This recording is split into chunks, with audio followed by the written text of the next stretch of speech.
Good morning, my lovelies. How are you all today? We are having a very powerful event this weekend. It is the Black Moon. There is a lot of significance in behind that. A black moon, the significant terminology behind that is understanding in a month period we have a new moon and then the full moon, and the new moon is where the moon is void, you don't see it. It is invisible to the naked eye because it is between the earth and the sun, and the unlit is not facing us. During this time would be the perfect time if you was a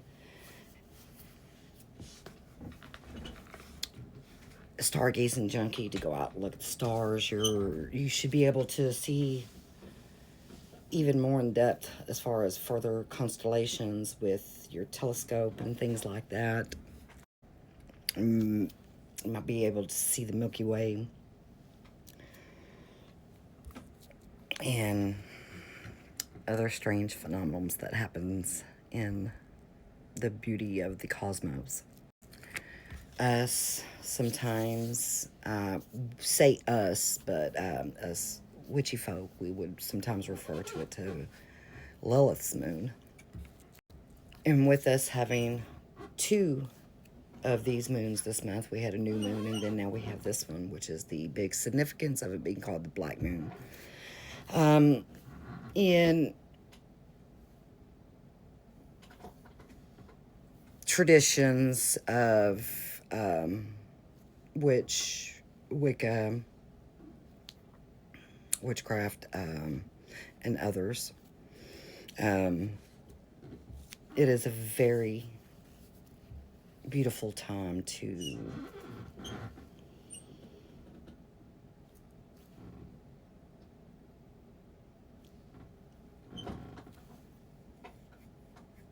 or a very beautiful time to symbolize endings. Transformation.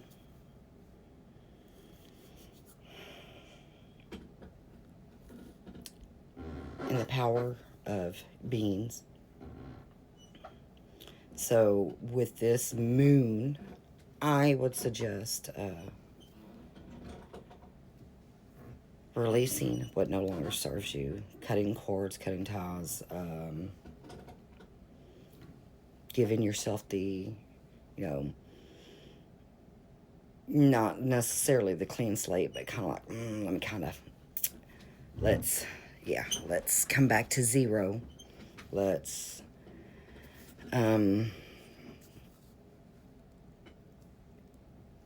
set intentions.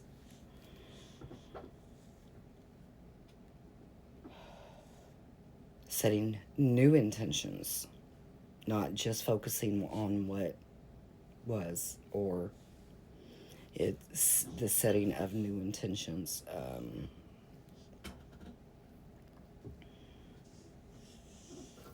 Pardon me for a second. I do apologize. I had a tickle in my throat, and it's allergies. And that's the last thing I need to be drinking is a Dr. Pepper. I need to be drinking water. But on that note,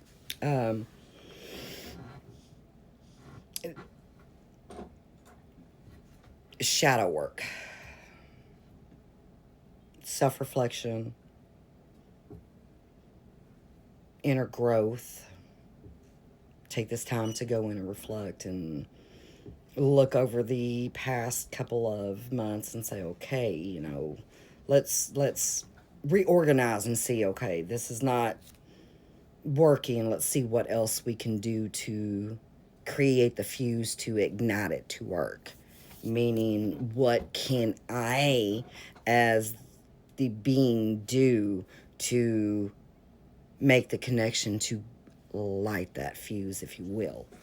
So that could be, at this stage, new job, needing a new job, losing a new job, ending, beginning.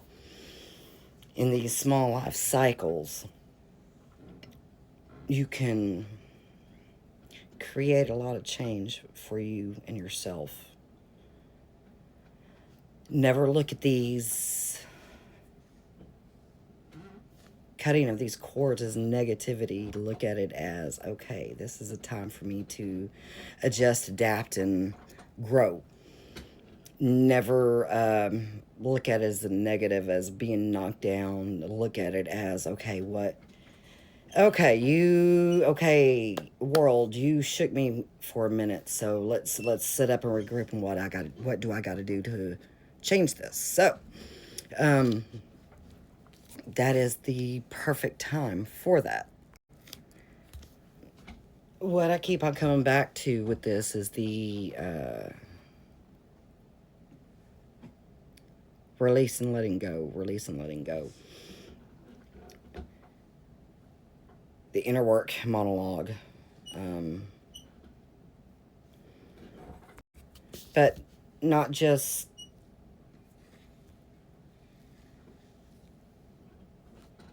inner work. This could be also, like I was saying a while ago, wiping everything, giving yourself the clean slate and realigning what self needs to do to aspire to get the things that needs to be done.